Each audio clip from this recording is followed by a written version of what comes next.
Hey everybody, how's it going? Welcome back to Behind the Page. I'm CJ, I'm Jay. and welcome to episode one of The Watchers. This is, Yeah. our new show on the Behind the Page channel where we're going to be talking about comic book movies and TV shows pretty soon after they release episode one right here. We're going to be talking about X-Men 97, recently released on Disney Plus. Yes, sir. I mostly only have good things to say about this show, spoiler alert. But Yeah. mhm. Spoiler alert, I'm gonna hate it. I hated it. It was terrible. But yeah, so we'll hop right into it. We're gonna be going over the plot, the characters, our predictions for season two, and at the very end we're gonna be giving some comic recommendations for if you like the show, what we think that you should check out as well.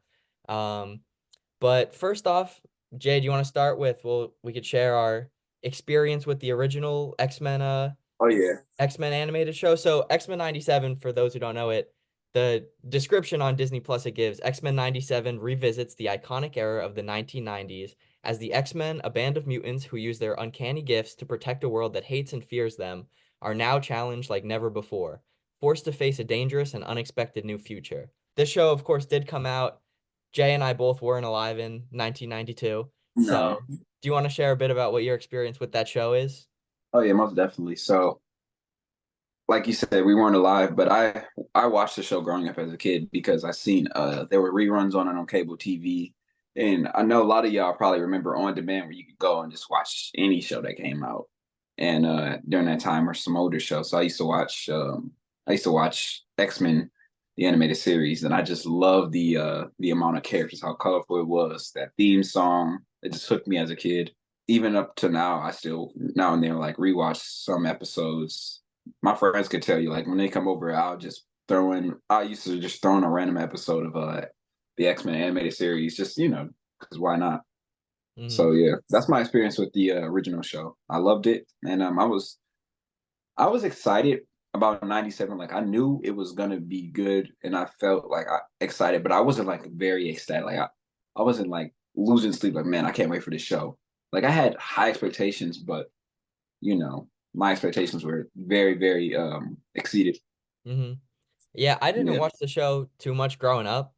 Most of what I've seen of it, I saw on Disney Plus in the last couple years. Of course, I'd seen like Night of the Sentinels growing up, a lot of those Oh like yeah. iconic episodes and moments. But Some of the I, Phoenix saga. exactly, yeah, stuff like that. But I didn't watch it regularly growing up. I remember when they announced the show first, and like you said, I was interested, but I didn't really know what to Mhm. expect because I wasn't a diehard fan of this show, and it wasn't really till this past year or so I started getting really deep into reading X-Men as well that I became a lot more excited for this show as it grew closer. That's our experience with the old show. Like I said, then X-Men 97 begins a year later and sees the X-Men facing new challenges without Xavier under the leadership of their former adversary Magneto. As with the original series, X-Men 97 combines action, soap opera style drama, and an exploration of serious topics. And boy, does it explore Yeah, serious topics. it gets super dark. Like with the 90s, you had so much censorship on TV, and it's only so much you could do with action sequences and stuff you could talk with dialogue and showing graphic violence and blood. Now with streaming and less censorship, they had more creative control, and they could get darker and they could get bloodier, and they could talk about themes of cultural assimilation, ranging about genocide, and just you could have messy love triangles and drama and just people brutally dying. It gets wild. It's Definitely. basically it's like it grows up, it matures. You know, Yeah, that's sort of how the show felt. it definitely didn't feel like a kid show, even if, that's technically what the older Yeah, show was. I mean, yeah, that you have themes like you said of genocide, really heavy topics, discrimination, yeah, prejudice. It's also a family superhero show with great action and yeah, animation that they really tackle and throw a lot of different themes at the audience. Like it's a really hard show to watch at points, but it's yeah. really It gets very socio political. It even touches on sociology, especially when you get to that. is it that sixth episode where you got Professor Xavier, schooling the Shi'ar and Yeah. talking about how their society works, and he's basically explaining how cultural assimilation works in a nutshell. And that totally doesn't happen in real life, but but it's that was one of the things that really stuck out to me. Because Mhm. where do you hear a superhero show talk about cultural assimilation or shit like that? It's crazy. Yeah, it is, and it doesn't shy away from hitting any of those themes or addressing Yeah, them. It's definitely not subtle at times, but yeah, yeah. it definitely. Sometimes subtlety is. Sometimes you don't need subtlety. Sometimes you No, have yeah. to just you know throw it in the audience face and just go at it because like they could have shown the Sentinels killing off mutants off screen and just but no we saw the brutality of it and how just sudden death can really is, and we Mhm. got to see how mutants around got to react to that, sort of like how in real life how marginalized people they can watch and see an attack on them, whether it's gay people or black people or Jewish or Muslim people. It's you or trans people. They you go on TV and you see attacks like that happen, sort of how the X-Men saw what happened on Genosha, and it was just for fiction. It felt very very real. So Mhm. that's really stuck out to me as well. Yeah, it definitely was easy to see where so many of the X-Men were coming from. Oh yeah, Yeah, I mean, especially it especially especially this guy. oh, does that say Magneto's, right? Where'd you get Yeah. that? I got it at Motor City Comic Con. I got the Oh, sticker. cool, cool. Yeah. Nice, But I yeah. was I like, mean, I gotta get that. yeah, with that, we can go into the characters. We can talk about our favorite characters, and I've got a Okay. list pulled up of a lot of the major players in the show, and if I forgot anyone, just feel free to let me You know. wanna I was thinking maybe we could do like a little round robin where you just list off certain characters and what's like the first word that comes to mind about that said character. Could be, hero, villain, side character. Okay, perfect. Yeah. I'm Uh, realizing now I forgot to include one character on this list that I'll let me look up the voice actor who plays him and I'll give you the first character, okay? That you could start. okay. First character I have to talk about, played by Ray Chase, Scott Summers, Cyclops. Oh, yeah, my boy. They did him some justice. Okay, first word that comes to mind. Badass. He's just very Yeah. badass, especially that his entrance is just those first two episodes. They introduced him very well. hmm What's the first word that comes to mind when you hear him? I don't know first word. The first thing I was gonna say was definitely the good guy. But Oh, definitely the good. Yeah. first word, I mean probably leader. I mean he's just so Mm, cool. I mean the way that they use his powers, his tone of voice, his relationship and chemistry with the X-Men is just crazy in this show. I really like from episode one, I remember everyone was saying they finally did Cyclops justice. They finally did Cyclops justice. mhm. I I mean, it was so cool to see. I'll go into a little bit later that what the X-Men comics that I've read that really made me fall in love with Cyclops was. But Yeah. I mean, he's just such a cool character, and he just feels so powerful. Like he feels like Cyclops straight out of the Marvel comics in this series. Yeah, he The feels way ripped right out the panels. It's crazy. it's incredible, yeah, and his Yeah. movement too is awesome. Like the way he uses his lasers to To push move himself in around. different directions, loop Yes. all around. It's We too rarely cool. get to see that too because Cyclops is just the guy that just stands there and shoots lasers from his eyes, but it's just like all those years training in the danger room and hmm using the lasers in ways where you wouldn't think someone would be able to use it to get them, push them around and maneuver quicker than your outmaneuver your enemy. It's just I Yeah. love that stuff. Let Yeah. me ask then, which costume do you prefer? The open hair Oh, 90s costume or yeah. hmm, I don't know. That's a hard one. I'm gonna go open hair. What about you? That's fair. In the show, I definitely think the open hair is more iconic, but just overall for Cyclops, I definitely like the cap. I think I even Yes, got yeah. you've seen it. I posted it on my Instagram plug for the Instagram. I got the Astonishing X-Men Cyclops figure Yeah, just because it's so cool. The I costume. got I got a Cyclops figure who has he's basically like that covering the hair, but it's Mhm. the classic from the first X-Men issue. Part of it with me might be since I'm a swimmer and I have the swim cap on, I definitely, Oh, that oh might yeah, play a little bit of bias in my thing. But it could. I never thought of that. yeah, I don't know. I mean, it and a lot of the first X-Men runs I read, I mean, the first X-Men run I really read was Astonishing X-Men.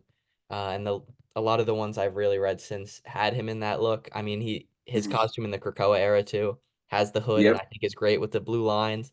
That I think it's an effect of just I've probably read more with the hood, but I mean, I love both. I'm not upset when he has the open hair. I mean, Yeah. awesome look. I don't know, but I'm conflicted because I just love both looks. I just like Cyclops. I think Cyclops, He's he just too has so cool. many great looks. And next up, the next character we have is Jean Grey, played by Jennifer Hale. Your first word, Oh man, first word. Uh, Messy. Yeah, what's the first word for you? Phoenix. Phoenix. Okay. Yep. Yeah, definitely Phoenix. I mean, I It think was so cool seeing her be the Phoenix again, though. yeah, Yeah. that moment in the final episode definitely. I should have said spoilers before this, but obviously spoilers for all of X-Men 97 in this Oh episode. yeah. I'll probably put a tag in the beginning then. Oh yeah. Yeah, she was so cool. One of I'll say the next character too, so I could say this moment. The next character is going to be Storm that we're going to talk about, but Oh the moment between Jean and Storm where it was let them mind your weather your mind. That moment between them, that's one of the rawest lines Marvel Studios has ever cooked up oh yeah. and they've put Like out. that's the problem with X-Men 97 is just you release that and you're like, how do you follow up? Like how do you go on after this? Like Yeah. the bar is so high. Is any piece of You done the superhero X-Men media so gonna like satisfy me like this again? yeah, yeah, it's just like and yeah, we got a Storm. She's just so like she's powerful. She is literally a goddess. And Goddess was gonna be you my know, too. yeah, like seeing that journey where we got to see the most powerful member of the team, mega level mutant, lose her powers, and then she came back even stronger, and it's just that's inspiring right there. hmm Yeah, I Yeah. see a lot of people talk about in comment sections and stuff. Maybe it's just the corners of the internet I'm in. A lot of people do wish um Storm had I guess a couple more moments in this show, or at least like a flashback to her origin story, like a little bit of a highlight on that. Obviously, Storm did Mhm. get like a huge presence. She had like whole episodes around her, but I definitely I mean and it's something you see in the comics today. They couldn't put Mhm. Storm on any of the upcoming X-Men teams because it wouldn't make sense for her not to be the leader because of how powerful she is. That there were a couple Yeah. moments in the show that it's like, oh, so that's why Storm doesn't have her powers because she'd easily wipe the Just floor with these people right now. exactly. It definitely, I hope next season we get to see Storm consistently just be a badass more often. Would be awesome. Yeah. Because Storm's just Yeah. such an incredible character. Oh yeah. It's the thing about Storm is she is like she has such a great presence to her. She cares. She can be. She's this leader, but she's so kind and she's so powerful. Sort of, she kind of reminds me of Superman in a way where she has these powers that where she could destroy anything really, but she has this grace to her and this kindness to her, and they hmm really exemplified that in the show, Yeah, definitely. I agree. and I love that, especially her just her connection. It felt like she had a very spiritual connection to her powers as well, like controlling the weather and how do you go on when you lose that connection? hmm She comes back even stronger. So Yeah. yeah. Next character up, Logan, Wolverine. What do I say of Logan? Oh my god. Um, I can only think about just the 6 reasons that he had that episode. It's just I was saying with Logan, I really like the fact that he was a supporting character, you know, Mhm. because usually we get to see Wolverine, steal the spotlight from every member of the team, but he kind of took he was sort of on the back in the background, and then later in the show he gets that moment where he's fighting those Sentinels, and it's just Mhm. I love that. You got to see how much of a how good of a fighter he is, and how just he's just like Yeah. about to kick some ass basically. I love Mhm. that. Yeah. Logan is he's voiced by Cal Dodd. I think I forgot to mention before for Storm Aurora is voiced by Allison Seeley Smith. But back to She did Wolverine. great. Yeah. Yeah, she was amazing. I love Wolverine in the show. Like you said, it's still cool to see Wolverine as like a supporting character, not always in the forefront of the scene. That's still Mhm. not to say that he didn't have his leading man moments in some of these Oh action yeah. sequences and a lot of these emotional moments and things like that. It's so cool to see him as like a member of the X-Men, like interacting and Yeah. yeah. Yeah. Next character then can be Morph, voiced by JP Carla. Mhm. I think my word's got to be Hulk. Hulk smash. What a great moment. That Yeah. was that seeing Morph transform into different characters was just so much fun. Like I was honestly just losing my shit watching him turn into the Hulk. Like Yeah. I was just like, or even for that brief second he transformed into Mr. Fantastic, if you caught it. That was so cool too. Yeah, I was Quicksilver since he turned into at one point. yep, he turned into Quicksilver, Magic, Colossus, yeah. The Magic, I Colossus, was so excited when he turned into Magic. Magic's one of my favorite Arch, X-Men. Archangel, I Yeah. remember. Yep. And Sauron from the Savage Land, the pterodactyl dude. Mm-hmm. I always called him pterodactyl dude. Next up, we'll get to Magneto later. Magneto is probably my favorite character in the show, but next up, Same, we're going to talk same. about probably my second favorite character in this whole show, voiced Mhm. by Lenore Zahn, I believe is how you pronounce her name, Rogue. Man, Rogue, Yeah. Rogue, Rogue, Rogue. Okay, I know you're supposed to say like one word, but I just want to give an anecdote, like an anecdotal story about Rogue. Yeah. So, it's X-Men '97. I loved it the first time I watched it. So I'm rewatching some of the episodes, right? And I'm rewatching it with a friend. So we get to that episode where Rogue is reacting to the death of a character, and towards the end, she's like, "I can't feel you no more," and it's the line delivery. It breaks my heart. I That was that watching that that episode last night in bed. it, Like it, that's episode 5, the very like and it cuts to black when you hear her saying that, breaking down into yeah. tears. I'm not It gonna I'd be lying if I said a tear didn't roll down my eye too during that it's scene. painful. It's so painful to watch and to just hear Rogue and just be so vulnerable.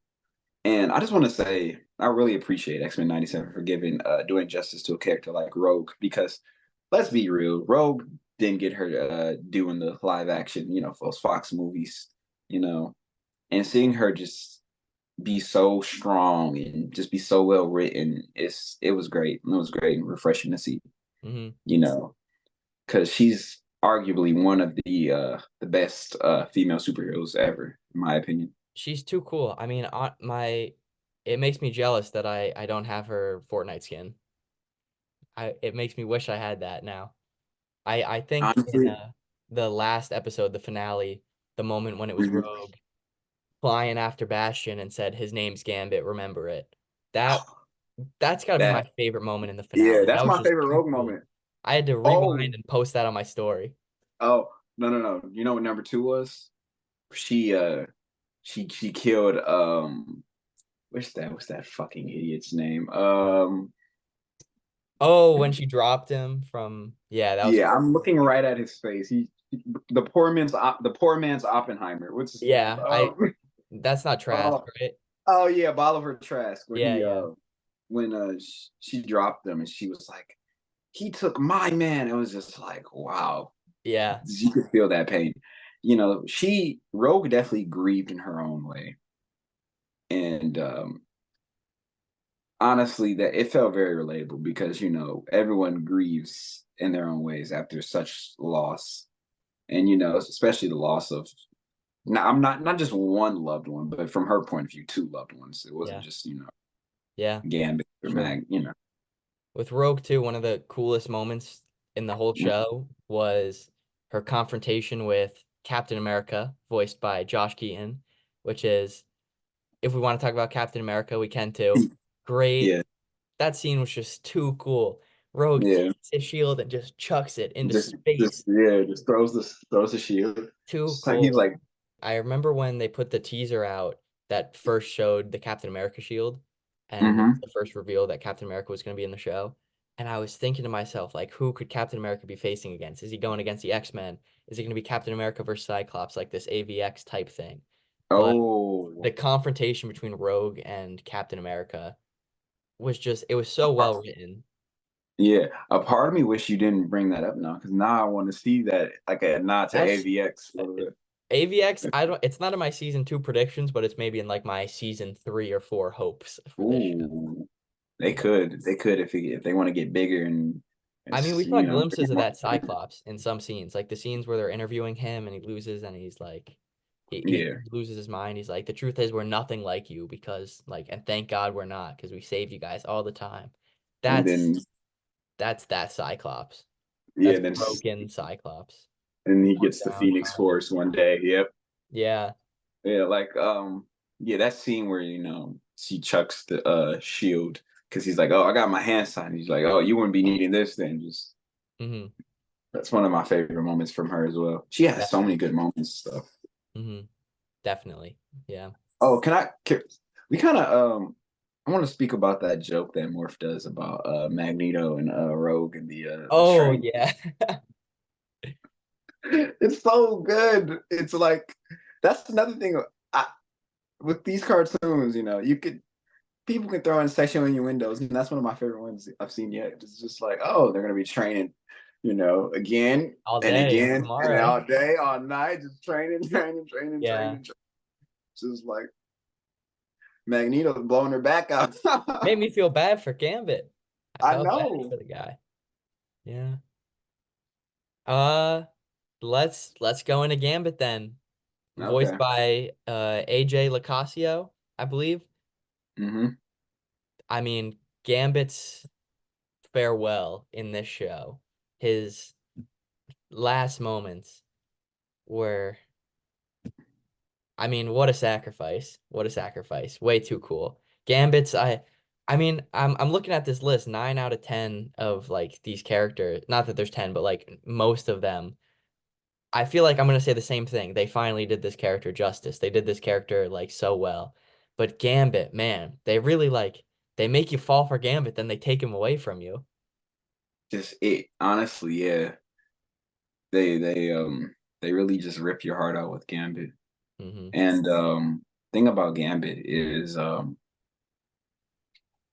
he's just cool, this cool Cajun guy, dressing all drippy, got throwing explosive trading cards and shit. And then like just the way he goes out, it's just, he's not an Omega level mutant, base level. But taking out a master mode is just that's how you go out. They did some really cool stuff with like his supercharging abilities in this show. I mean, like Oh we yeah, saw from the remember first trailer with the Wolverine like Wolverine, yep. charging his adamantium. Yeah, That was insane. that's another highlight of the show is you could tell the writers came up with different cool ways that the characters can use their powers. I mean, that we were talking about before with Cyclops, like his movement. Or using the lasers to charge up Bishop Yeah, in episode 3, Fire that Made was too Flesh. cool too. Yeah, that was great. Hmm. But Let's yeah. get into Bishop then. Isaac Robinson Smith, another awesome character in Mhm. this show. Bishop's one I had not read a lot about that he had a lot of cool moments on the show that made me just Sorry. want to read more about Bishop. I've heard that Yeah. I'm currently making my way through the Messiah trilogy, and I've heard that in Ooh. I think it's the second one, or maybe the third, Mhm. either Messiah War, X-Men Second Coming. Bishop has a pretty big role in that I'm excited to Mhm. get there and read more about him. Bishop, we don't see too much of Bishop, but whenever he's there, he's standing on business basically. Like my favorite Bishop moment, obviously, like I said, is when Cyclops, charged him up and he took out all those demons. Like Yeah. that's I think that's his best moment. or just him taking the Nathan Summers as a baby into the far future. Yeah. That's a heartfelt moment because you could tell from Bishop's point of view he wasn't expecting to raise a kid in the future. He just wanted to go back to his Mhm. timeline. So yeah, Yeah. hopefully I think we might be able to see more Bishop in season two. He's I definitely I think so. underrated character for sure. Yeah. Yeah, I think we're gonna get to see him for sure, especially from how Mhm. the ending seemed of season one. Oh yeah, that ending is Mhm. crazy. Yeah. Speaking of Nathaniel Summers, let's move into him. Cable, voiced by Chris Potter. I'm trying to think of Mhm. a word for Cable. That moment where Cable, he basically just powers up and he goes to he goes to his full potential. Like that was a crazy moment, especially for the animation. Mhm. Where I'm trying to describe it. It's like there were the frame where he's all like this, he had like this huge energy aura and he was all golden and stuff. It just looks the animation was incredible.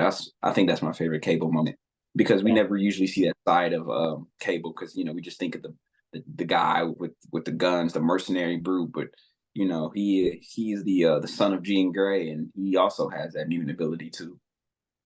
That So yeah, yeah. that those were some of my favorite Cable moments in the show. The family dynamic between the three of them, seeing them drive in the was it a Porsche together Oh they were in? yeah, that was a cool too. That was a great family reunion moment for sure. That was great. Their reunion at the end. I mean, obviously the joke with Cyclops to Cable. What did you expect, Black Panther? It's just hysterical. Oh yeah, keep trolling those Fox movies. Keep trolling it. Yeah, make fun of them. We're here for it. Yeah. Yeah, I think like those moments between the three of them, and at the end, Mhm. Cable expecting Jean Grey as his mother was just it was so rewarding, and I'm really excited to see Scott and Jean's dynamic with a younger uh Oh, young Daniel Cable. Summers in season two. Yeah. hmm That's also I'm looking forward to that aspect as well. There's so many different aspects of season two I'm looking forward to. hmm Yeah, me too. Yeah. Another character then played by George Buza, Hank McCoy, the Beast. I loved Beast so much in Yeah. this. He doesn't do too much, nothing too crazy, but I loved his dialogue. I love seeing him just being all acrobatic and power and just controlling the Sentinels and just hmm I just like seeing, Hank McCoy just in his element. Yeah. He's arguably one of the smartest member of the team. Oh my stars and garters. Yeah, Just you gotta have that yeah, line. It's too iconic. yeah, Yeah. love that. Um, Holly Chow, Jubilee, Jubilation Lee. Great character. I mean, by the end of the show, I feel like it came full circle from the Night of the Sentinels with Jubilee being the one to deliver basically the final blow on Bastion. It, Yep. felt like such an earned moment. Jubilee had a lot of awesome moments in this show, and I feel like her powers really worked well with the animation here. The episode with Jubilee and Sunspot, we could talk about him too, where Oh yeah. that was just too cool. We got so many awesome moments in that, and I really like their dynamic too, all the way through the finale. hmm Um, yeah, I love Jubilee in this. Mm, Especially that episode where the Motendo episode where they're in the game yeah. world. That's some of the most creative aspects of the show was, them, trapped in a video game, but also caught a moment. Have you ever seen Naruto? I have not now. There's a moment where Naruto he has this attack called Rasengan. I'm kind of going on a little tangent, but puts it in the air and he does like a little like a shuriken, like a giant ninja star. And Jubilee does the same thing in that episode with Sunspot, and it pays sort of paying like homage, I Mm, guess, or nodding to Naruto. I thought that was a cool moment as well, that is cool. and I like the whole how they explored the whole thing of Jubilee could be in the game world as long as she wants. She can go through all the levels and always know what's coming at her, or she can leave the game world and just go into the real world, and you never know what life can throw at you. hmm And I feel like every young person can really relate to that in a way. Yeah. Yeah, she was definitely I mean, she was the X-Men that they first picked up in the original show that in a lot of ways Yeah, she was like a self-insert or less self-insert and more, I guess, point of view character. yeah. She's learning, meeting the team members as we were in those first Mhm. episodes that it's, it's We cool see seeing things through her eyes. growth. Yeah. Yeah, exactly. Sunspot too, another awesome. I mean, he kind of played that role. He was the mutant they rescued in episode 1 here, and we see him deal with the struggles of, that the world puts on mutants in the Marvel universe. We see him Mhm. face the prejudice firsthand, even at some points from those closest to him, his mother. And I really liked the way that they showed his battle with, coming to grasps with having to grow up earlier than you're supposed Mhm. to. Yeah, I really love Sunspot. When I figured out that when I heard that he was going to be in the show and I heard his name, I kind of lost my mind. I was like, "Oh, it's Sunspot!" Yeah. And seeing him use his powers, I really love Sunspot from the comics. Hmm. I wanted to talk. Can I? I wanted to talk about it, and Yeah. there there has been some. I noticed some people on the black communities. Some people they have their different views on how Sunspot was how they did his character, justice or not. And to me, I personally think that they did Sunspot justice. But a lot of Sunspot, like his struggles is dealing with his the color of his skin, being Afro Latino and being in Brazil and going through that prejudice and that discrimination, and you know. But they kind of changed that and did it more as a coming out story, you know. And I think both, iterations in both, directions are both valid ways to take the character. So I don't think X-Men 97 diminished his character, watered down his character. For season 2, I would hope that they dive deeper into the cultural and the racial stuff with Sunspot because that is very key to a lot of his character. And I noticed a lot of people were, talking or complaining about the color of his skin, which whether if he was dark or light enough, because a lot of black comic fans we've seen them try to make characters lighter, like in live action with Storm, for example. Hmm. So a lot of them had something to say about that with Sunspot. But personally, I feel like they did Sunspot a lot of justice, and they showcased his character really, really well. Especially when we finally got to see him use his powers. I love that so much. Hmm. Yeah. I hope we So, get to see some more of that representation in season 2 and the show going oh forward yeah, as well. yeah. I just wanted to. I didn't want to. I didn't want to, move past that because I definitely heard that discussion of Sunspot Hmm. among black comic fans. I want to, bring that up. Hmm. Yeah. Yeah. Um, who else do we have here? I want to save. Okay, perfect. Adrian Hugh, Nightcrawler, one Ooh. of the coolest characters in this show. I mean, obviously it was Blood is Blood Family's choice. That one of his killer lines. He's got some great moments in the He show. got so many great quotes. What's the one about love with sinning? Um, I, It's like what is love without sin? Something along those yeah, lines. yeah, that's one of the sleeper quotes that he had. Yeah, that was too good. I mean, his role in the show, obviously he takes the leading spot Gambit had once Gambit's out of the picture, and it's Yep. such a horrible loss, Gambit. But man, did Nightcrawler fill that. He had some of the coolest moments in this show too. I love Mhm. Nightcrawler's design. I definitely feel like it was done better. His design I definitely prefer in this show to the old 92 X-Men animated series. I prefer it to the way he looks in any of the other X-Men animated Yeah, shows or the movies. It just it it was embodies great. the Nightcrawler I've read in the comics. I love the voice acting, and he's just got some great quotes, some great moments. I definitely love you brought up the Wolverine moment before. I got 6 reasons, and when Nightcrawler comes in and makes it 9, that's too cool. When Nightcrawler Woo! has the sword, my brother and Yes, I lost our minds watching that episode. bro's not. Listen, he doesn't have two swords. He has three swords. His tail is holding another sword. Yeah, so good, so good. And Nightcrawler, he felt like the heart and the soul of the team for Hmm. sure.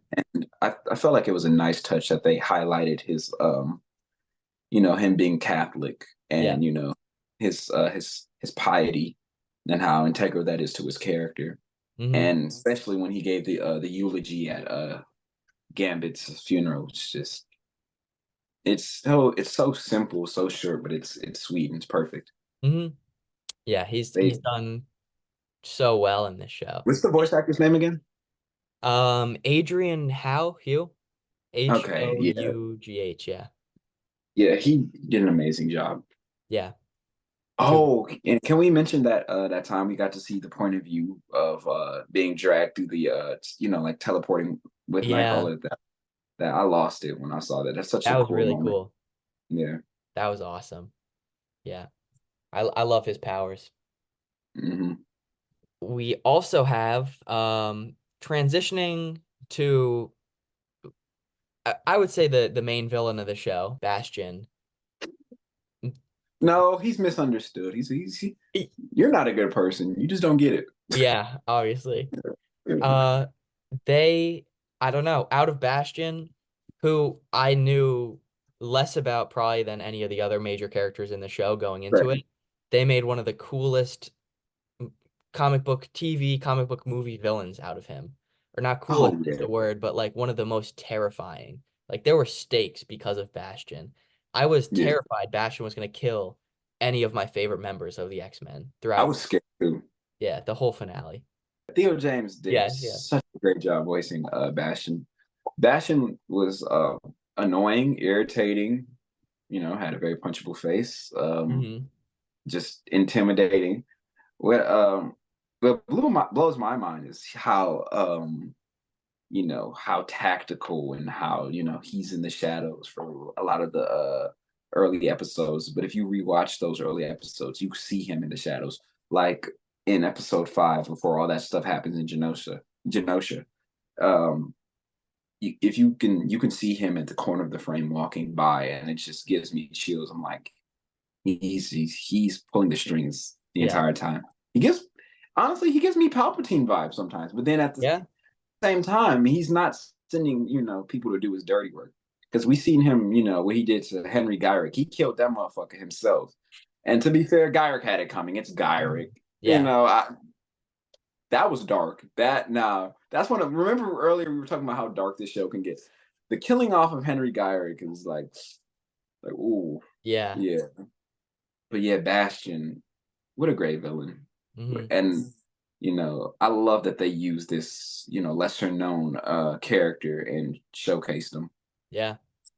Chris Britton voices Mr. Sinister in this show, one of the other major villains. What did you think of Mr. Sinister? So yeah, he really lives up to his name. See, I'm more used to the Hickman Mr. Sinister.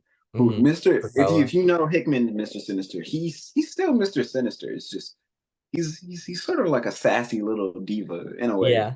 This Mr. Sinister is just evil. He's just sinister. He's Yeah, just he's just evil. yeah. He has Black Forces energy. Yeah. And you know, to give you like how evil he is, his dialogue is nursery rhymes, but if he's saying it in a menacing voice, like Lady Bird, fly away home, something, something, and your child is all gone or something. And it's just like, what a menace. What a Yeah. menace. Hmm. I mean, Yeah, I Sinister love definitely was Sinister. a major like eh, factor in the plot. I mean, Sinister is the reason behind Madeline Pryor, who we can get into as well. Oh Um, yeah.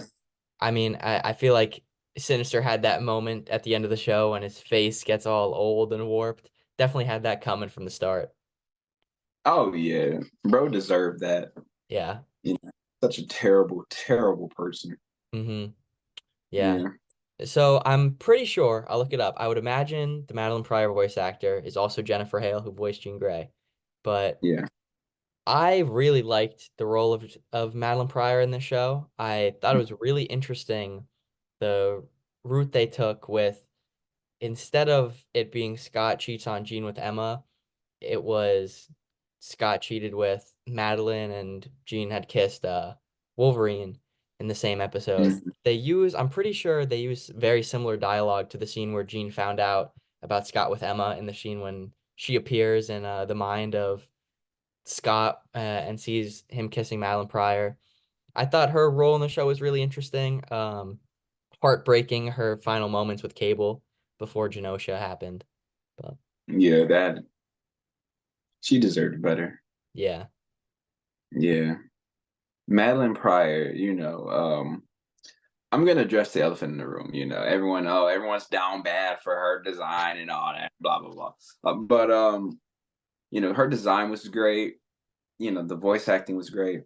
What I really like about Madeline Pryor though is she's like this dark, twisted version of Jean Grey. She gives off like like the evil this character archetype that's existed in fictional stories where the seductress, like this witch who has all these powers, and they really leaned into that where the evil laughter and the creepy castle and the lightning and the thunder. I love that. Hmm. And yeah, I really love Madeline Pryor. I wasn't very familiar with Madeline Pryor before this show. Like, I knew about her. I didn't know too much about her storyline with Inferno and being the clone of Jean Grey. Yeah. Sadly, my I just knew she was in that badly received event Dark Web or whatever that came out on Oh yeah. Her yeah, with so Chasm. yeah. Hmm. Poor Ben Riley. But that's another but that's another story. But yeah, that was my exposure to Madeline Pryor. But Hmm. I really she's one of my she's definitely a standout character in my opinion. Yeah. And it was sad to see, what happened to her because I would have Yeah. loved to see more from her. So yeah. Hmm. Yeah, definitely. Yeah. Are there any other characters you want to go over before we get into Professor X and Magneto? But I mean, we could talk about the cameos before then. So Oh we had a yeah. lot of really cool cameos in this Oh man, those show. cameos. I mean, do you want to talk about the obvious one's Spider-Man, but I feel like knowing you probably want to talk about Doctor Doom. You know me too well. You know me too Yeah. well. So for those who don't Okay. know Jay, huge Doctor Doom head over here. I dabble a little bit of in the Victor Von Doom, cult. Yeah. But yeah, that Doctor Doom cameo. Oh, thanks Twitter for spoiling that. But uh, yeah, yeah, the Doctor Doom cameo. He's not there for long, but and he doesn't have that much dialogue, but in the dialogue that he's given, he's the best Doctor Doom I've seen in a minute since like those terrible movie adaptations. Yeah. You know, he's basically telling Bastion, "Hey man, I I'm wouldn't willing to even do work. that. Yeah. I'm willing to do villainous shit. Yeah, I'm not gonna be a war criminal or anything. Like, no, Yeah. that's war crimes. Doom would never. Like, that's the most Doctor Doom thing ever. Like Doctor Doom would destroy motherfuckers, but war crimes that's a little too much. Yeah. Even though he's probably committed war crimes before, but that's another story. Hmm. But yeah, I Yeah. love that. I love that Doom cameo. And I have a friend. His I'm gonna shout him out. His account is Comic Master. He's a big fan of Baron Zemo, and I know he was happy to see Baron Zemo there. And I think this is just me speculating. I think the other one who was there was that Madam Hydra, maybe. I That don't was know. what I think, yeah. Yeah, I know there yeah, I were was some cool. silhouettes that we couldn't make out, but I'm Yeah, pretty sure we saw Madam Hydra. yeah, that was cool. But seeing Zemo and that classic, yeah, Yeah, with love the that. mask, that was incredible. Yeah. We also saw Spider-Man, his return Oh, since his animated series. We see his wait. yeah. You said Spider Man. I don't know if they know. That one that lesser known character. Yeah, yeah, That maybe one. we gotta Yeah. give people a little background on Spider-Man first Yeah. before we get into him for those who don't know. But Yeah. yeah, we see the Spider-Man animated show, it ended with MJ missing. Nobody knew Yeah. where she was. That in the finale we saw Peter with MJ, so we know that they're back together. They found each other. I'm pretty sure we saw Flash Gordon behind, not Flash Gordon, Flash Thompson behind them too, maybe. Uh, I was it gonna say probably Flash Gordon. yeah. Imagine Flash Gordon on his little bike flying past That would be them. amazing. Yeah, Flash Gordon stops Asteroid M. Like Flash. Ah. And he saves the day. He saves that straight. Yeah, I got Jeremy Adams on the But mind that I yeah, couldn't Jeremy really Adams think. needs to write that out. Yeah. Who else do we see? We see Daredevil. You know, I actually thought about here. Let me grab it real quick. I thought, That Daredevil cameo was so I, hard, man. I loved it. yeah, the Daredevil is too cool. I almost, because we saw Daredevil, wore my, I can't really get it right on the camera, the I'm not Daredevil. I'm not Daredevil from the way you run. Yeah. Yeah, I had that like custom printed for me to wear it to a Christmas party like he wears in the comics. But so that was really awesome That's seeing him. We saw him with Cloak and Dagger as well. Super cool. oh yeah, the Cloak and Dagger one that caught me on guard. I love that. That was really cool. Yeah, and seeing Black Panther, Doctor Strange. T'Chaka, Black Panther. Yeah. Yeah, and seeing oh, we saw Iron Man. Yeah, the Iron Man suit was awesome. I don't know if y'all caught this, but we got to see Psylocke and Alpha Flight for a Yeah, little bit. Psylocke with Alpha Flight. We saw Scarlet Witch, Quicksilver, and Polaris. Yeah, and if y'all know, but we got to see Omega Red, and with Omega Red, you know, he's all Russian Yeah. based. We got to see Crimson Dynamo next on the Iron Man villain. Mm-hmm. I don't know why I've always liked Crimson Dynamo. It's probably because of the name, but it was just cool seeing Crimson Dynamo there for like Yeah. that 1 second. I was like, oh, Crimson Dynamo. I'm pretty What a sure great name. in a flashback, or no, it was in one of the glimpses of Cable's future too. We saw Mhm. Rachel Summers, I think. Yeah, we did. Yeah. Were there any other characters in that flashback? I know we saw there were a lot of Mm. cameos of characters from the original X-Men the animated series. I know they retconned a couple characters from that show to be Bastion's parents too. Oh yeah. And who else? I'm trying to think. We're definitely missing some cameos. Yeah, there's Somebody. I mean there's we'll go over it when we get into the season 2 predictions, but on the board at the very end we see a couple mutants Oh, that we can expect for next season that I'm very excited oh, for. But we can get into yeah. those characters. I have the list of them for when we get there. Also, yeah, I was gonna say that we missed any cameos, please let us know. Please Yeah, correct us. let us know. I'm sure we missed some characters, and you know what? Before we move on, let me just look up X-Men 97 poster. See Yeah. everyone who's on it to make sure we didn't forget. Oh, Vision. I know a character we forgot. Who? Um, think about it. Think about it. Give me a hint. Who's Give me. the, he was paired with Storm. Oh, Forge. Yeah, we forgot Yeah, about Forge. Forge. Yeah. What do you think of Forge? Oh, Forge was great. And you know, seeing Storm dealing with the adversary and trying to help Forge was great too. And I like seeing the Easter eggs of Forge with the X Force. And I heard a friend of mine was saying that you could see a picture where Forge was with Bastion at one point or whatever. Did you catch Wow. that Easter egg? Yeah, and yeah, I really liked Forge and his dynamic with Storm. Mm-hmm. But I also want to talk about like a line where Storm learns that the technology that took her powers away, he created the blueprints or whatever Mm-hmm. the rough designs for, and she's like, "You of all people should know not to trust those guys in Washington." It's basically like code for, "Hey, you're Native American. You know not to trust those white guys in DC. Yeah. You know that they're gonna use you and try to do something sinister with technology or something." I really like that. Mm-hmm. And once again, with having Forge there, I'm glad that he was on the team. You know, he's another under appreciated character in the X-Men. Me too. Yeah, I'm glad he was there. Gil Birmingham voices Forge in the show. My Hmm. introduction to Forge, actually, I'm wearing the Comic Pop hat for 2 videos in a row, but it was from a Comic Pop like short where it was Sal was Hmm. explaining Forge's powers and he was like, he just builds stuff. Like that's his mutant thing. He just builds anything, Yeah, really. yeah.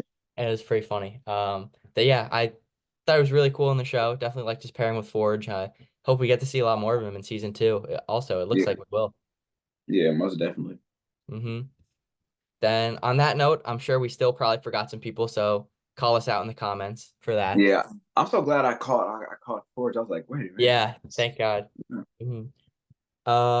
So then moving on to our final two characters, Charles Xavier, Professor X, voiced by Ross Marquand.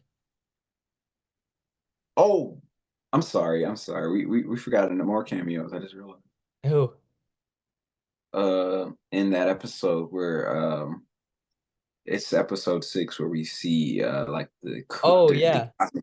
we forgot like Ronan the Accuser and the Shi'ar Imperial Guard and Gladiator and Yeah. Oh, Desperate. Gladiator was so cool to see. I love Yeah, Gladiator. yeah. I'm sorry to cut you off when you were No, talking all about. good. Yeah. All good. Sorry. Yeah. Yeah, it was really. I don't know. I lost it when I saw Ronan the Accuser. He just looks really cool. So yeah, and then Professor X, Charles Xavier, voiced by Ross Marquand.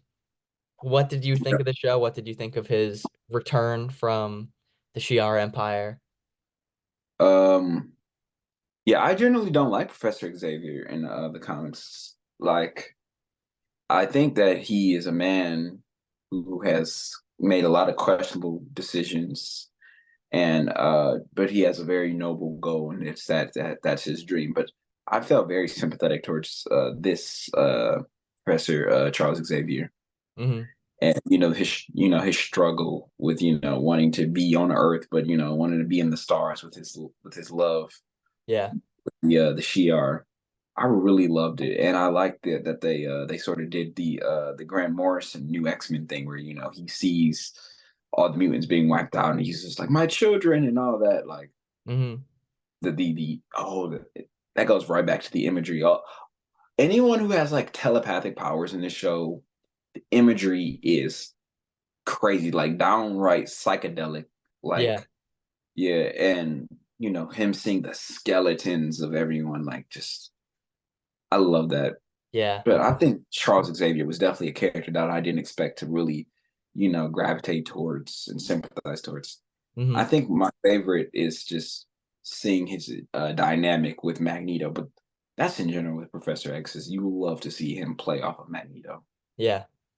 Yeah. I What I did you really think? liked him in the show, especially like you said in the scenes with Magneto, the two of them talking and interacting together. I Are they gay?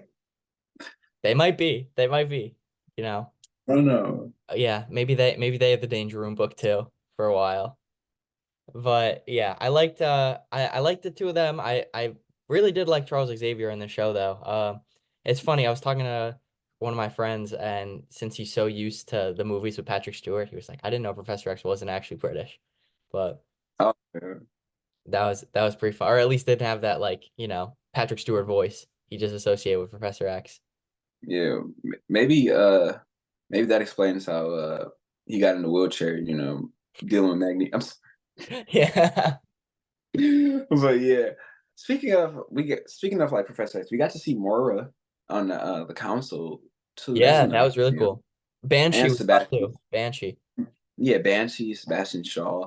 See, Hmm. there's so many characters in this show. Like we're just like, oh yeah, remember. Like it's just like Yeah.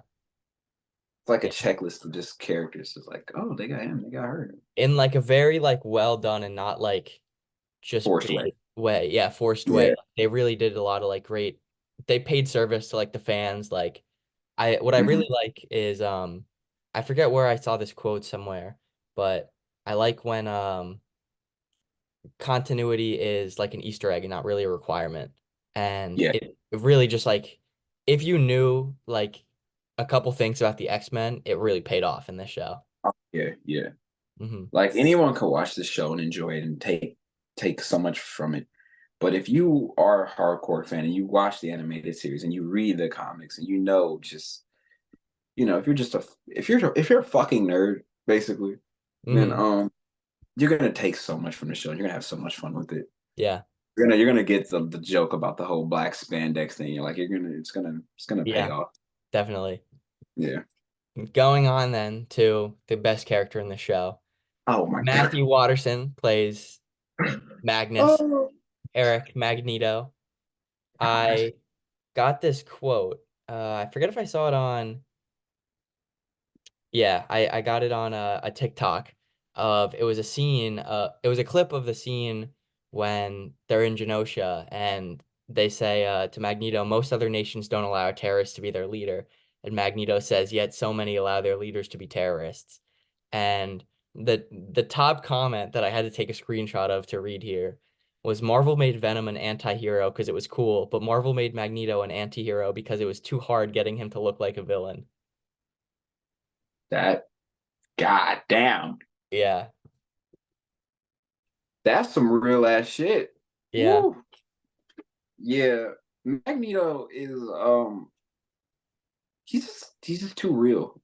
And like that quote, he has so many great quotes, like, gods abandon their subjects or something. Mutants do not. It's just like, Yeah. mm. Honestly, I'm just in my head like, you know what? Gore the God Butcher would be like, yeah, that's all another thing. But Magneto,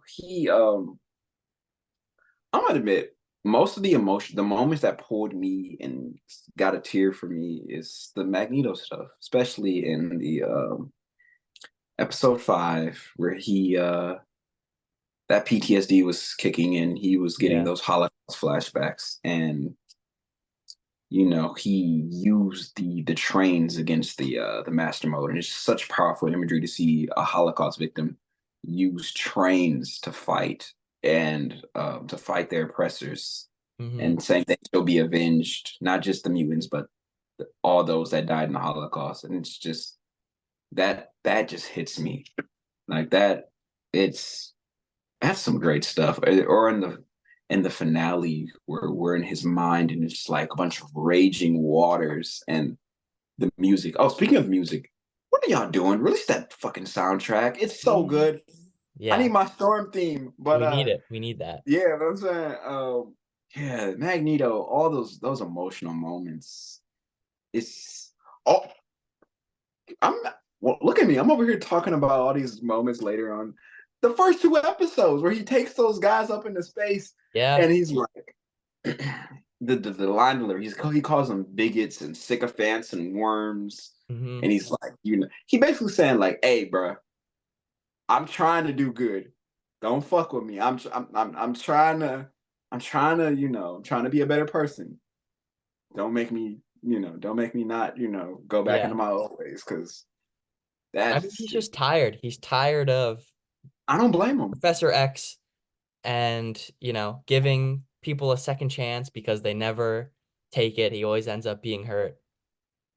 I find Magneto so ironic because, in a way, the human race, they have been hurt, sometimes by through the mutants, and they let that one time that single pain, affect them, and they let it carry on, and he doesn't let nothing else change that because he's been hurt so bad and hurt so much, Hmm. and I just find the brutal irony. It's some Shakespearean shit. Like Magneto is Magneto transcends the show itself, where he's not just one of the best characters in the show, but one of the best characters in the Marvel universe. It's like Yeah. it's ridiculous, and that speech he gives to the United Nations, Yeah. and I also love that if you pay attention, Morph didn't listen to the speech because Morph is like, what happened? Something about your parents, and then Magneto's like, Oh, my parents died. Like yeah. Morph did not listen to that speech at all. Or some shit. It's funny. Hmm. I think I heard someone say that on like Twitter or something. Morph was not paying attention to that Yeah. whole grandiose speech bro gave.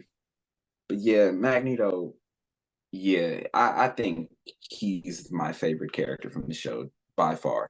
He's got to be my favorite. I mean, even just like in terms of Marvel characters, this show really shot Magneto up my list. Not that like I always liked and was interested in Magneto, but Mhm. I after the show, they put out a I think it's like specifically the X-Men 97 one, like Marvel Legends put out a Magneto helmet and Yep. it's going for here, let me pull it up. Yeah. It's going for right now $60 and Listen, like man. it's a real helmet you could put on. listen. Don't. This is already on my Amazon like listing, and I've been staring at that and looking at the deal. Don't make me Yeah, kill I my mean, wallet. it's like this show is it's just like so I think it's so good. It's that I'm debating between buying the Magneto helmet or like Magneto comics, you know? It's Magneto either way. They got my money already. It's just a matter of what thing I spend it on. You know what? I think I know what my next investment's gonna be. Are we both gonna buy the Magneto helmet? We'll wear it the start of next episode. You want to? We can arrange that. Loki, let's make it happen. Let's make it happen. We'll plan it out. But Okay.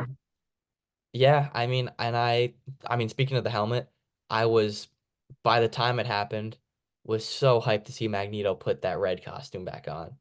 Oh yeah. Or just we. Speaking of costumes, we missed the fact that all the X-Men's Yeah, Storm they went through a switched up. costume thing. Yeah, they also Yeah, Jean Grey goes to the classic the Marvel Girl Marvel Girl look. costumes. Yeah, Logan like gets the yellow brown suit. yeah. There's so much subject matter in the show that we're forgetting things, but by talking about the things, we're like, oh yeah, remember that part? Like Yeah. it's just like so Mm, much to talk about. yeah, definitely. It definitely was the type Mm. of show that we should have been making episodes for every week and not one episode about the whole show. Because we could go on an Yeah, hour about each episode if we wanted to. honestly, that would have been smarter, but hey, we're here now. Yeah, exactly. Yeah. But yeah, I mean, with Hmm. that all that being said, of course we can talk more about you know, things we loved about season 1, but how do you feel about getting into some predictions for season 2? Oh, season two. Gambit's gonna be one of the four horsemen of the apocalypse. Yeah. Of apocalypse. He's gonna be death. I'm just wondering who's the other three gonna be. And Yeah. is that gonna be characters that have already died? Or no, it's not gonna be. No, it's gonna be characters that we have not. See, that's I mean, there what is were a apocalypse handful do? of characters died in Genosha. You know, a handful of, Yeah, Madeline Pryor. I don't know that they'd make her a but horse not or but anything not like that. all the horsemen. Not all the horsemen are related to death. Yeah, that's true. Or could be living that he could make one of his horsemen. I don't know what Apocalypse could do. War, famine, conquest could be, Yeah, there's a lot of different interpretations of the horsemen. But yeah. so at the end of the season, we see a board where is it Bishop or Forge? One of them are looking for their they're they have notes on where all the different X-Men are. And of course, Mm, Cyclops, Jean, everyone we saw vanish with Asteroid M is missing, presumed dead, I think it might say for them. But we see yeah, some that are not marked that we can assume will make an appearance in season 2. It looks like they're going to be their own kind of ragtag X-Men team in the present day, which I can't wait to see. Some of the yeah. characters we see on the board, we see Iceman, which I'm so excited for. We see Yes, Havoc, Bobby. we see Exodus, we see Shadowcat, Kitty Pryde, I can't Colossus. wait for Kitty. I know Colossus. Kitty Pryde's gonna Yes, be awesome. give me Colossus. Give me Kitty. Give me. Those are We the two see I'm most hyped Dust, we see for. Magic, Ooh, my goat. We see Emma yes. Frost and Scarlet Witch is off-world, it says too. I don't know if we can expect to see her. What the fuck is she doing? Yeah, she got off-world quick if we saw her on that boat. Oh man, Sam. But yeah. What could she possibly be doing? She's chilling with the Fantastic Four in the negative zone. I don't know. Yeah, she's up there with Noel or something. Oh man. What's your estimation? 3, 4 years, maybe? For season 2? Yeah. I think 2026.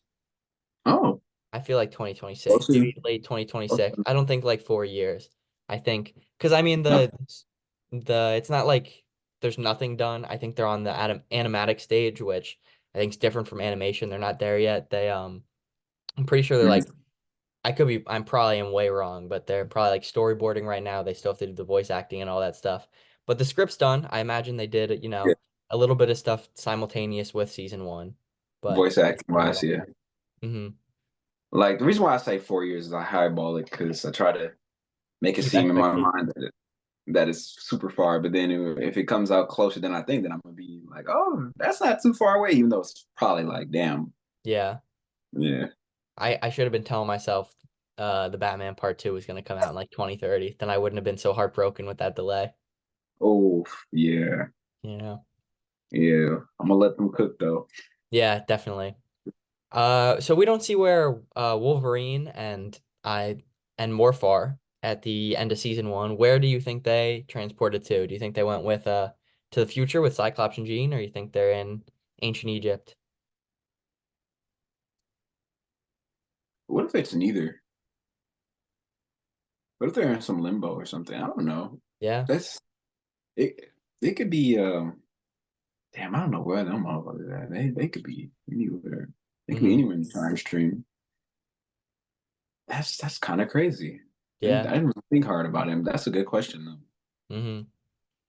Yeah. I But, hope we get to see some glimpses of like the futures Cable saw, some of them oh, oh in yeah, with Cyclops and Jean. yeah. Like that would be cool to see unfold. Yeah. I just everyone is all scattered again. They just came together and now they're all scattered into the winds Yeah. and they're eventually gonna come back together. But now we have even more characters that they need to balance and it's gonna plot more plot lines. Yeah. How long do you think them being displaced in time is going to be? Do you think it's going to be most of the season? You think we'll end up back in present day pretty quick? Um, I think it's gonna be in like an arcs, maybe. Yeah. Yeah. Hmm. Not maybe not the whole season, but it would I don't think they're gonna do it in like one or two episodes. They might do it. I don't know. Half the season maybe. Yeah, it could be. Yeah. Yeah, I can see that. Hmm. Yeah, it'll be. And I'm very excited I don't for it. know. A part of me hopes that since they're in ancient Egypt, we get nods to Ramatut. Hmm. That would One be of the really cool. characters, because we know that Apocalypse and Ramatut they had a little war going on over dominion over ancient Egypt, and I just want to see a nod to Ramatut because I'm a Fantastic Four fanboy. Yeah. So that'd be cool. Definitely. I hope that would be really cool to see. Oh yeah. Um, I hope Emma Frost gets some awesome moments in this show. I know the showrunner has on record said, I'm pretty sure, like, they don't really believe in a redemption for Emma Frost, but maybe that doesn't mean that we won't see it, but who knows? That's kind of I don't believe in redemption for. It's like if George Lucas said, "I don't believe there's redemption for Anakin or Vader." It's just there's no coming back after what you did to the younglings, bro. Yeah. I mean, yeah, is there anything else you really hope to see in season two? Uh, do you think they're gonna adapt some parts of the Age of Apocalypse? Maybe. I think so. I definitely think we Yeah. can expect to see a lot of that. I really wonder what they're gonna do with Wolverine too, like how Oh yeah. he's gonna recover. Is it gonna be the bone claws? Ooh, that would be damn. See, they have so much on the table they could do. So The X-Men, just their lore and history, it's so rich, and they've already been pulling from so many different corners of it. yeah, I yeah. can't wait to see. I mean, how far do you think this show is gonna adapt into X-Men history? Like, what's the end game for this show? Is it Krakoa? Is it? If that if Krakoa is the end game, then I would lose it. I'm trying to think. What couldn't I would love for Krakoa to be the end game. I would love for them to start diving into the Hickman X-Men because I love that, House of X, Powers of X, the Dawn of X, all that stuff. Hmm. I find Krakoa so fascinating. And, the mutants trying again for another nation and finally getting that nation, it would be very interesting. And Yeah. then we can also dive into a lot more deeper things. Yeah, I would love to see Krakoa be season 4 or 5. I don't know. Yeah, somewhere down the line. It'd be really Yeah. cool to see that. How many seasons do you want the show to have? Just wanted to keep going, honestly. If Yeah, it keeps yeah, up the rate it's at. I don't yeah. know. Yeah, I don't know. It'd be cool. I mean, like something like 5 or like I just want a lot of this show is all I know. Yeah, I don't want it to end after season 2. I'm pretty sure yeah, season 3 it got renewed for, but I don't think they yeah. have like a plan or anything for that yet, maybe. I mean, I we don't know anything, Hmm. they only know behind the scenes really, but I hope we Yeah. get to keep seeing this show. I hope it, keeps up with the quality it's at. I definitely think the animation is amazing. It's not like there's much room for improvement there if they keep up what they're doing. I can't wait to keep seeing what they do. Yeah, I hope that this show goes on to the end of time, honestly, because Yeah. it's just so good. Uh, So you want to start talking about some comic you want to start talking recommendations you want to comic do? related stuff? Oh yeah, we can do comic recommendations. I haven't read a lot of X-Men, but if I would recommend, of course, I'm going to recommend the Claremont stuff. Hmm. You know, I would but I do know that a lot of the inspirations from for this show is from the new X-Men by Grant Morrison, Frank Quietly. So that's a very great creative team. So if you want to Yeah. dive into that, you can.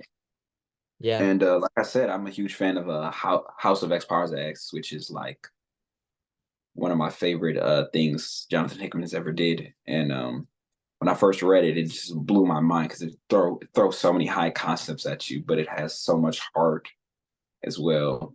Yeah. I would also recommend House of X Powers X too. Yeah. What would you recommend? Those are all great recommendations. I was also gonna say I've been making my way through the Claremont X-Men series, and obviously that's where a lot of uh, not even just in the show, a lot of like X-Men adaptations they pull from that in a lot of Mhm. different ways. Very iconic. I've been loving it so far, and I definitely recommend it. You can definitely find a reading order online somewhere. Jim Lee X-Men art too. There's been a lot of posters recreating his art, a lot of the character design too. Obviously, extremely iconic. Can't recommend that enough. It's Jim Lee's got to be the most iconic X-Men artist. X-Men #1, when they first Yeah. renumbered it and it re-released, the first time I saw this ad was I was going through Wizard magazine, like I was reading them digitally, and on the back Mhm. of Wizard #1, and I know it was an ad they had in other comics too. It was a picture of one of the Jim Lee X-Men drawings, and it said like So in good. whatever when they put out Spider-Man #1 by Todd McFarlane. It was the most selling comic of all time, and it says Yeah, like Jim. Yeah, we were just getting started. And yeah, the fact that that's true, let me find the picture right now just to pull it up. yeah. Yeah, that is the highest selling comic. That's Still, so. I think.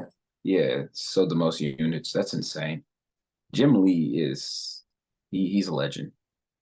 he is. It's crazy. Isn't it crazy that some of his best artwork is in like an All-Star Batman and Robin too? And yeah, somehow. Yes. Yeah.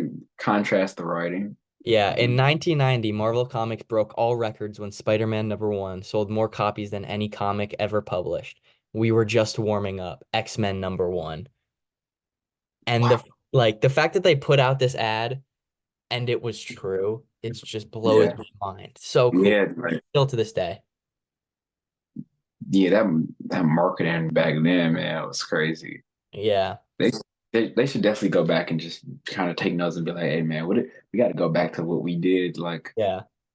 you would think in the modern era that you can try to outsell it, but we've yet to see that Jim Ultimate Lee comic. Spider-Man #1 can't do it, then nothing can in 2024. Yeah, That's that got to is. be the highest selling comic of the year, Ultimate Spider-Man, I feel like. Oh yeah, I mean, who yeah. knows? There's probably some issue with Batman, but Yeah, but I saw it was like it sold a lot of units, and it's it already was selling high, Ultimate Spider-Man. yeah, and it was wasn't it best selling on Amazon too? Probably. Yeah. Yes, I know some that people who got it and immediately sold it for 50 bucks on eBay and stuff like that. They made their yeah, money back up.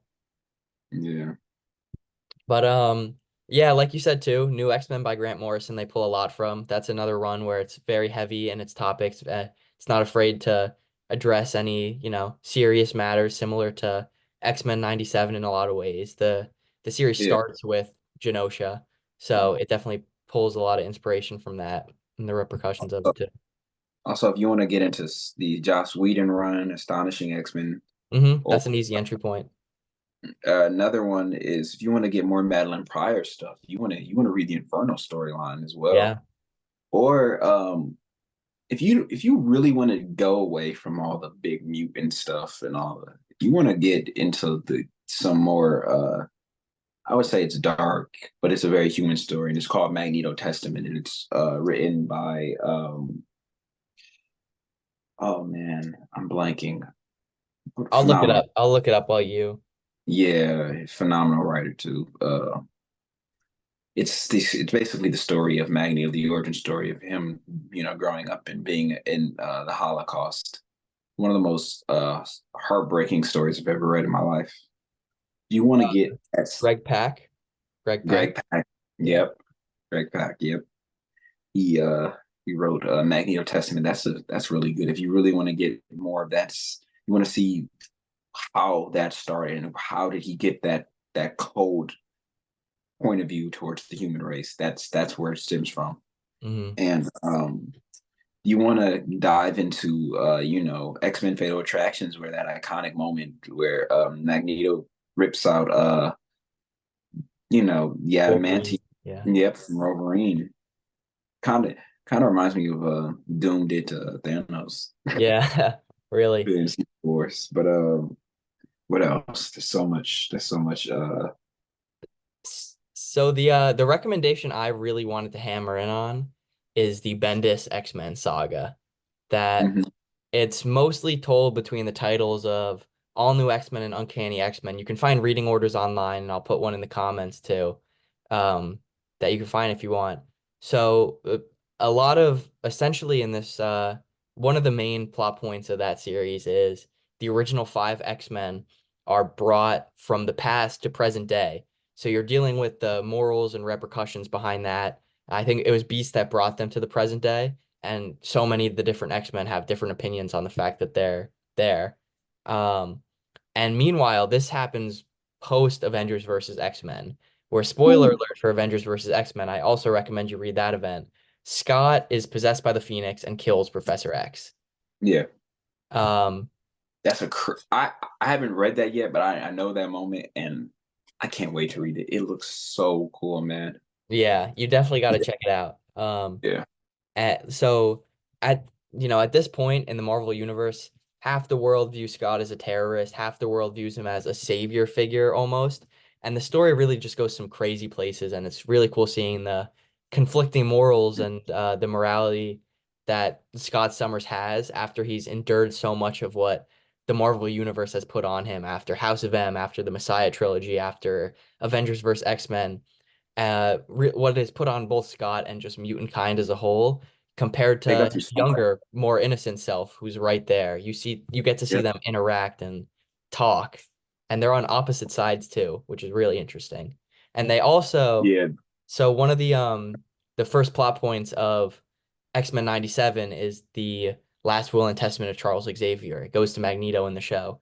It goes to somebody else in the comics, and it's during the Bendis X saga. You can probably guess who it is off what I said, what would make it really shocking, but I recommend you read it for yourself because it's an awesome arc. Yeah. Uh I've heard so much about the Bendis era and I've heard so many different things, but now you motivate me to want to check it out because yeah, you gotta drop that reading order because I Yeah, gotta check it I'll out. send that to you, and I'll put it in either the description or the comment section I, because I I definitely love recommend it. yeah, I love the concept of, the OG team from the past coming into the modern day and dealing with that. Yeah, That's a genius concept. it's really But cool. that's Bendis for you. He's just that's how he rolls, man. It's He goes true. big. Yeah. That is what I've got for comic recommendations. Uh, Hmm. I mean, overall, my thoughts on X-Men 97, if I had to put it in one sentence, I think it justifies the existence of Disney Plus on its own. I think this Oh show yeah. is just so good. Definitely my favorite show Marvel has put out. I honestly, the argument could be made as my favorite Marvel Studios Pro- project Yeah. in general. I would say the same thing. I fucking love this show. do you wanna get into talking about, just comics that we read, some other comics news, anything else Yeah, going on? definitely. So, that's our X-Men 97 discussion. At the end of these episodes, we're just going to be talking about what other comic, Yep. related news that, is going on that we want to talk about. But Hmm. yeah, that's, leaving X-Men 97 on a positive note. I have nothing but good things to really say about this show, and I can't wait for season two. Me and you both, man. Yeah. So, what comics are you reading, Jay? What do you want to talk about? Uh Man, yesterday I read, no, not yesterday, 2 days ago, I read I read Infinity Gauntlet, I read Batman the Winning Card by Tom King, and I read Wonder Woman Year One by Greg Rucka. And all three were great. All great comics. And I don't know what I'm gonna read next. I'm probably gonna crack open that Doctor Strange omnibus I got by Stan Lee and Steve Ditko. Oh, nice. Yeah, read some classic stuff. There you go. Can't go wrong. What you been reading? So I'm a little bit behind on my pulls. I've still been buying them. The last thing I've been Mhm. reading, I've been making my way through Claremont X-Men too. Uh-huh. I've just been reading that on Marvel Unlimited. But free comic book day, I picked up a couple cool things. The one I'm reading right now is Sex Criminals by Chip Zdarsky and Matt Fraction. I've been working my way through. I got the complete edition. That's all 30 issues there. I What's the also premise of that got, again? say that again? What's the premise of that again? So definitely even less PG than X-Men 97 is, but the main plot, and there's no way to say this without it sounding like a weird book, um, but it's hilarious. It's so there's this guy and this girl, and whenever there's this guy and this girl, and whenever they orgasm, time freezes. So they like rob banks and stuff like that is all I can really give without giving it away. If you open the book though, So yeah, yeah. so so they have sex to try to orgasm and they to stop time. Time freezes. Time freezes. The Holy girl fucking calls like the period of time when it's frozen the quiet. The guy calls it something else that I can't say out loud in case a relative watches this episode. after this, tell me. Okay, yeah. The quote on the cover of the book is it's a it's hey, with this thing you're putting food on your family's table. There's no shame in that. From Matt Fraction's dad gave that quote. But if you flip open the book, there's a dedicated to section on the like the cover page, like right here, the very beginning. And the quote that Chip Zdarsky wrote is dedicated to everyone who's ever been turned on by me. You managed to overlook so much, and for that I'm grateful. And Matt Fraction wrote dedicated to Chip, whose raw masculine sexuality and subservient Canadian sensuality has never failed to give me numerous tingle feelings in my downstairs. This is Chip Zdarsky writing Batman and Matt Fraction, who's written so like Hawkeye, Yeah, yeah, yeah, yeah. Fantastic Four. Yeah, That's yeah. There's a lot of other crazy stuff that's happened so far. I'm only like halfway through it that I just can't say, but it's a hysterical book. And if any of that you think is funny, I recommend reading this book, checking it out. bro just sold me on an indie comic. I don't read indie stuff There you until go. now. I'm gonna have to read I have to Yeah, read that. That's hilarious. I yeah. love it. Speaking of Chip indie stuff, Zdarsky. I oh already yeah, know he's a funny ass guy anyway from all these he's interviews. hilarious in interviews I've seen. Yeah, Yeah. Did you yeah. see what he said about Warren Ellis? Oh my God, I was about to bring that clip up. That's so funny. That's like the funniest joke that's ever been made about, the It's just comic like book industry. yeah, just like yeah, Warren Ellis, rest in peace. Like It Jesus just doesn't Christ. acknowledge it. Doesn't acknowledge. Yeah. So funny. I um, also picked up at Free Comic Book Day. I got the omnibus, the compendium, which is all of Deadly Class, which I don't know very much about, but mhm, it's by Rick Remender, and Wes Craig with Lee Lowridge and Jordan Boyd. It tells me on the cover. Um, mhm. and yeah, I've just heard it's good. I'm also looking to read some more indie series that I'm definitely excited to check that out. But what really excites me is, and I usually don't buy compendiums like this. I'm just basically showing off most of them that I have right now. My favorite comic of all time, I read it in October for the first time, what is The Walking Dead. So I'm finally starting to collect it physically now, so that Ooh, once that's I a have all thick. four, I can reread it. Yes. Yeah, there's four of these, and this Ooh, is about 44 issues in this. There's 197 issues, I think, total, The Walking Dead. And it's my favorite series that I just can't wait to have it all, to be able to reread finally. yeah. But yeah, that's mostly what I've been reading right now. I got to make my way through Sex Criminals, and then I want to finish through the Messiah trilogy for X-Men is I think what's Mhm. next, and then bust open Deadly Class from there. I definitely want to another book I'm eyeing down that I really want to finish reading. I started collecting it physically, but I never got the last couple issues that I got to hunt them down. Is 20th Century Men by No, is never it heard that one. yeah, I want to check that out because the writer Denise Camp, I just had to look up his name, Denise Camp, is writing the Ultimates. Yes. Can't Hmm. wait for that. Yeah. I'm looking forward to the Ultimates. I love the way that they're setting up this new roster and writing the team. It's great. Yeah.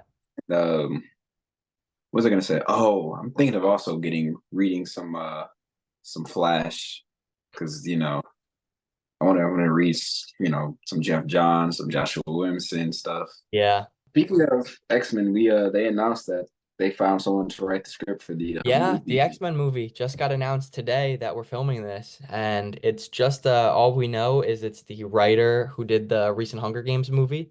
Um, I'm pretty sure that's the only thing we know about this. I think they're still eyeing down a director, but Mm-hmm.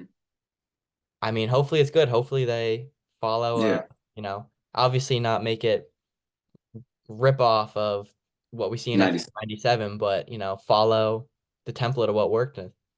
Yeah, Mm-hmm. I would The most characters definitely. well. You know, when you do adaptations, why not take notes from other things Yeah. and see what worked and see what didn't work and try to perfect things. Mm-hmm. But oh, we got this little announcement about this little guy named Jonathan Hickman and Greg Capullo doing a Yeah.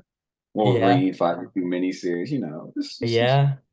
some Jonathan new Hickman writer. is killing it right now. Oh yeah, man. I was thinking about it, and like it's so hard to say, like you'll never be able to say, I feel like with a lot of writers you can say, like you can identify like they're in their prime.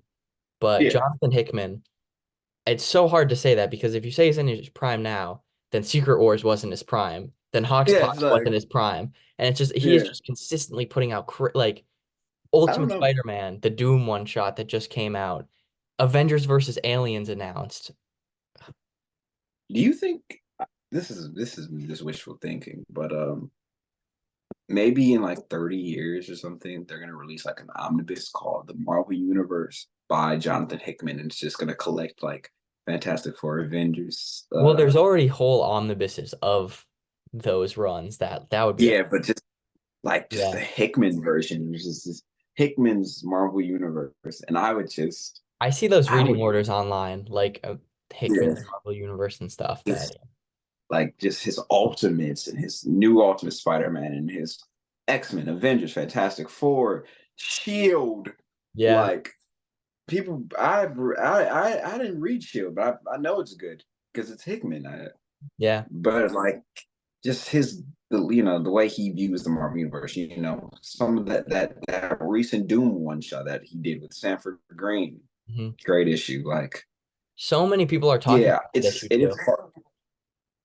Yeah, that issue was great, man. especially like with the MF Doom line reference in it. Yeah, One of my friends doesn't read comics texted me like, "Did you see the MF Doom line in the Doom comic?" yeah. I had to tell my friend he doesn't read comics, but he's a fan of MF Doom, and I was like, "Hey man, look at this!" And then yeah, it is hard to say it's Hickman in his prime because like, bruh, like when are you not in your prime or Yeah, whatever? he's consistently cooking. Yeah, he's always doing cooking something. Yeah. And someone said that they think that he might be leaving Marvel because they're just because Marvel's just letting him do his dream projects before he go. And I'm like, I hope not, unless he's going to DC or whatever. But Yeah. I I want hope. Hickman. I just want Hickman to make comics until I'm dead, but that won't happen. But you Yeah. know, Mm-hmm. Yeah, he's one of my favorite comic writers, and seeing him with Ultimate Spider-Man and Wolverine with Greg Capullo and stuff, Mm-hmm. and he's doing Aliens versus Avengers and I what cannot else? wait for that. I went through a bunch of the Alien movies recently that like, and it, right before they announced that book, and I just cannot wait. Oh yeah, Hmm. it's yeah. I'm looking forward. August. That's good. Honestly, Wolverine fans, they're eating good. Yeah, They're it's eating true. good. X-Men 97, X-Men by Ahmed and Cocklow by Hickman and Capullo. A lot of Deadpool and Wolverine fans. Wolverine. Yeah, A Wolverine game by yeah, Insomniac. Yeah, it's just yeah. It's a great time to be a Wolverine fan. yeah, it is. Yeah. Hmm. Anything else you want to talk about? Trying to think, what is there any other big news? I'm looking to see the new Planet of the Apes movie in the next couple days. I want to go check it out because I Oh really yeah, I liked saw it. that. You saw That it? was yeah, it was I liked it a lot. It was really Yeah. solid. I really like the modern trilogy of the Apes movies, and I'm really excited to check this one out. Yeah. What I was thinking about too, but I didn't realize for some reason like the last couple weeks I thought Apes was coming out later in the summer. I didn't realize it was coming out this week, that it's too late to now. I was thinking about doing an episode of this show kind of about Planet of the Apes because I know there's a couple comics, but the one I always saw, I never read it, one of my local comic shops. I'd go Mhm, there, and you know how comic shops have like the section where you can read through full sets of books, like it has the mhm. full set all together. There's one that's always eyeing me down, and it's Green Lantern Planet of the Apes crossover, a series. I've never read it, but every time I go to that comic shop, it's like looking at me that if this movie's good enough, I think next time I go to the comic shop, I'm just gonna have to bite the bullet and buy it. Yeah, I would definitely want to check that out. That sounds so cool. You know, I have an experience, but it's a different comic. So I go to the back issues and they have like, the first appearance of blah blah blah blah blah blah blah. So I'm going in the Spider-Man section. And this is during the time the Sony made this announcement. It's like first appearance of El Morto. And I'm just like, oh my gosh, should I Yeah, buy this just to be, a goofball or just laugh at it and just walk away? 'Cause, like, yeah, first yeah, appearance, that's fair. first and basically his only The appearance. first and last. Yeah, he appeared in like one other issue. Like, Mhm. Jesus Christ. But So I'm just yeah, like, make a movie about that. That guy. are they Perfect. still making that movie? I don't even know. I Probably I not. would hope. Probably not yet. I hope they do. Please, I want. You know what?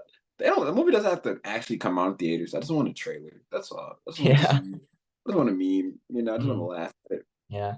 That would be great. Give me that El Morto. Hmm. Yeah. Release the El Morto cut or something. I don't know. The Morto cut of Madam Web. Yeah. Craven, Madam Web, they all join Morbius. They all just make a team. That's probably what they wanted to happen, but who knows? Oh, isn't it Chris Miller and Phil Lord are taking over the Sony movies now? Like they're leading the charge with those? That's what I heard. Yeah, the Sony movies. Yeah. Oh, and then the Noir show, which is gonna have Nicolas Cage in Yeah, it. the What else? Noir show with Nick Cage. That's I was so blown away to see that announcement that Nick Cage is actually attached to that project. That's kind of hype. Yeah, yeah, that is. Yeah, just you got the cage, uncaged, man. It's Yeah. just Hmm. you don't know what's gonna happen. It's gonna be funny because it's Nicolas Cage. Yeah. Nicolas Cage makes me laugh. I don't know why. I don't take I, Nicolas Cage seriously. I mean, obviously it's I Nick love him. Cage, so it's better like if they're to do callbacks to Spider-Verse with him than if it was somebody else. But like I hope it can still exist as like its own show and it's not just like him playing with the Spider-Verse Rubik's Cube for 6 episodes, you know? Yeah, and I wonder how they're gonna do that in the Noir universe because Mm. in the Noir it's very dark and Vulture literally is a cannibal. He eats Uncle Ben. Like, Mhm. are they gonna have the balls to adapt that? Who knows? We'll see. I mean, it's not And it's Nazi sci it's Prime Studios is coming out, all right? Amazon Prime yeah. So they can be dark. We've seen it with like the boys. and Invincible, yeah. Yeah, I mean that's what I'm reading right now, you know. Who I think the next episode will come out sooner than later probably if we do one on My Adventures with Superman, which is going to come out Yeah. probably I think the same day. It'll premiere the same day this episode comes out actually. So, Oh, I'm pretty sure it comes out this weekend, My Adventures with Superman, season 2. oh, that's good. That's good. That's good. Yeah, I'm excited to check that show out. Hmm. Can't wait. Yeah. Is there any other thing you want to talk about before we wrap up? Think we talked about a lot, man. Yeah, we talked about a Think lot. we're We've up. been recording for over an hour and a half. But yeah, thank you all for watching episode 1 of The Watchers. We're excited to keep the show up. Let us know in the comments what your favorite X-Men stories are, what you thought of X-Men 97, and especially let us know what characters we forgot to talk about, because I'm sure Oh, there's yeah. at least one that we're going to stop recording and remember right away. I definitely appreciate y'all for watching. I appreciate the having me co-host the show with you, man, and all the new subscribers. Thanks for watching, and watch all his other episodes. They're great. He's such a great interviewer, man. But yeah, well, there's going to be a lot more content with Jay coming out on this channel in the near future, so stay tuned for that. Very excited. Hey, we Thank you got all for plans. watching. We'll join you next time. The next Watchers episode will probably be on My Adventures with Superman, but I'll keep posted on the socials. Yeah, thank you all for watching. We'll see you next episode. Peace out. All right. See ya.